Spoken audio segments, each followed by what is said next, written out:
अस्सलामुअलैकुम my YouTube family, कैसे हैं आप सब। उम्मीद है कि आप सब खैरियत से होंगे। आज हम बनाएंगे अंडे वाले बिस्किट्स या फिर कॉइन बिस्किट्स। ये बिस्किट्स बेकरी से कई गुना बेहतरीन बनते हैं। बस आपने वीडियो को लास्ट तक वॉच करना है ताकि रेसिपी का कोई भी पॉइंट आपसे मिस ना हो। चलें बग़ैर टाइम वेस्ट किए मज़ेदार से कॉइन बिस्किट्स बनाना स्टार्ट करते हैं। सबसे पहले आप कोई भी बेकिंग ट्रे ले लें। इससे हम घी या फिर कुकिंग ऑयल से अच्छी तरह से ग्रीस कर लेंगे और फिर इस पर हम बटर पेपर रखेंगे। बेकिंग में सबसे पहले हमेशा बेकिंग ट्रे ही ग्रीस की जाती है।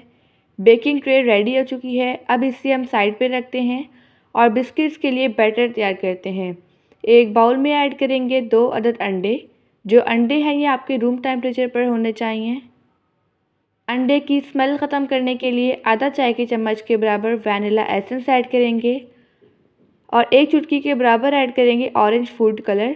इससे जो हमारे बिस्किट्स हैं इन पर बहुत ही ज़्यादा खूबसूरत सा कलर आता है। अब अंडों को हम अच्छी तरह से बीट कर लेंगे। आप इस रेसिपी को ज़रूर ट्राई कीजिएगा और मुझे अपना फीडबैक देना मत भूलिएगा। अंडों को मैंने अच्छी तरह से बीट कर लिया है। अब अंडे वाले मिक्सचर को हम साइड पे रखते हैं और नेक्स्ट काम करते हैं। अब हम एक और बाउल लेंगे। इस बाउल में हम ऐड करेंगे 1 कप के तीसरे हिस्से के बराबर घी। घी का अल्टरनेट सिर्फ बटर है, इसमें आपने कुकिंग ऑयल का बिल्कुल भी इस्तेमाल नहीं करना है, ठीक है। आप इसका अल्टरनेट बटर का यूज़ कर सकते हैं। अब इसमें हम ऐड करेंगे आधा कप के बराबर पिसी हुई चीनी। पिसी हुई चीनी को हम अच्छी तरह से छान कर ऐड करेंगे ताकि चीनी लाइट वेट हो जाए। अब चीनी और घी को हमने अच्छी तरह से बीट कर लेना है ताकि ये क्रीमी फॉर्म में आ जाए। आप देख सकते हैं ये मिक्सचर क्रीमी फॉर्म में आ चुका है। इसे हमने इतना ही बीट करना है। अब इसमें हम बाकी के इंग्रेडिएंट्स ऐड करते हैं। जो हमने अंडे वाला मिक्सचर तैयार किया था वो हम इस चीनी और घी वाले मिक्सचर में ऐड करेंगे। अब इन दोनों मिक्सचर को हमने अच्छी तरह से बीट कर लेना है।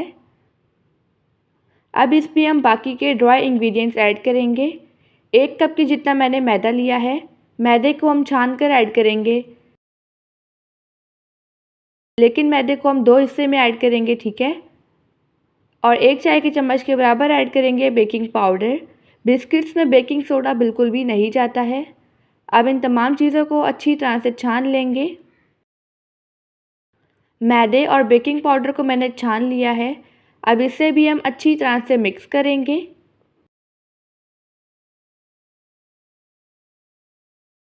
जो आधा कप के बराबर हमारा मैदा बचा था अब उसे भी हम छान कर ऐड कर देंगे, ठीक है।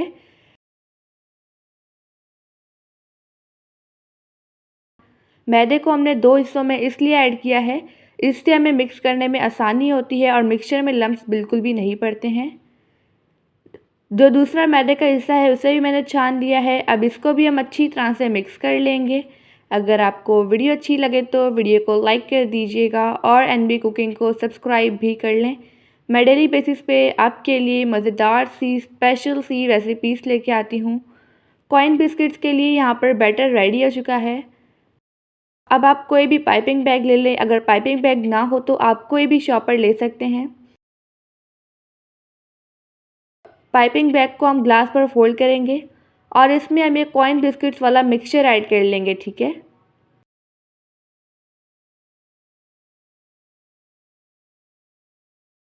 मैंने सारा मिक्सचर ऐड कर लिया है पाइपिंग बैग में। अब इसे हम ऊपर रबर से रैप कर लेंगे। जो इसकी निब है इसे हम बिल्कुल थोड़ा सा कट कर लेंगे। पतीले में रखेंगे बेकिंग स्टैंड। बेकिंग स्टैंड ना हो तो आप कोई भी कटोरी ले सकते हैं और जो हमने बेकिंग ट्रे रेडी की थी वो रख लेंगे। अभी जो फ्लेम है वो ऑफ है और जो पतीला है अभी गर्म बिल्कुल भी नहीं है, ठीक है। अब इसमें हम 1 बाय 1 करके बिस्किट का मिक्सचर पोर करते जाएंगे। आप देख सकते हैं आपने इसे अच्छे खासे फासले पर बनाना है, ठीक है। इससे जो हमारे बिस्किट्स हैं ना आपस में जुड़ेंगे नहीं। अब मैं सेम इसी तरह से सारे बिस्किट्स रेडी कर लूँगी। अब इसे हम बिल्कुल हल्की आंच पर तकरीबन 20 से 25 मिनट के लिए बेक करेंगे। स्टार्टिंग के 2 मिनट हाई फ्लेम पर बेक करेंगे, ठीक है। 25 मिनट हो चुके हैं। बिस्किट्स को मैंने ठंडा कर लिया है। अब हम सेम इसी तरह से सारे कॉइन बिस्किट्स या फिर अंडे वाले बिस्किट्स रेडी कर लेंगे। आप देख सकते हैं मैंने यहाँ पर सारे बिस्किट्स बेक कर लिए हैं। माशाल्लाह अल्हम्दुलिल्लाह हमारे मज़ेदार से विदाउट ओवन बेकरी स्टाइल अंडे वाले बिस्किट्स कॉइन बिस्किट्स रेडी हो चुके हैं। अब मैं आपको एक तोड़ कर दिखाती हूँ। आई होप कि आपको आज की रेसिपी बहुत ही ज़्यादा पसंद आई होगी। आप सब अपना ढेर सारा ध्यान रखिएगा, मुझे अपनी दुआ में याद रखिएगा। अब मिलते हैं कल किसी नई रेसिपी के साथ। अल्लाह हाफिज़, बाय बाय।